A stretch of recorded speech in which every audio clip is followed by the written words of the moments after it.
Pushpa 2 movie release అయినప్పుడు అక్కడ జరిగిన సంధ్య థియేటర్ ఇన్సిడెంట్స్ అందరికి తెలుసు కదా.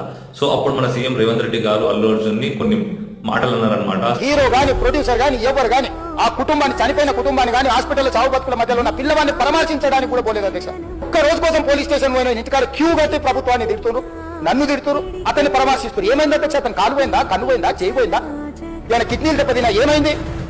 మళ్ళీ ఇప్పుడు కట్ చేస్తే అల్లు అర్జున్ థియేటర్ అల్లు సినిమాస్ కి సీఎం రేవంత్ రెడ్డి గారే చీఫ్ గెస్ట్ గా వచ్చి అండ్ మన బండికి ఏ రేంజ్ ఎలివేషన్ ఇచ్చారంటే నెక్స్ట్ లెవెల్ అసలు.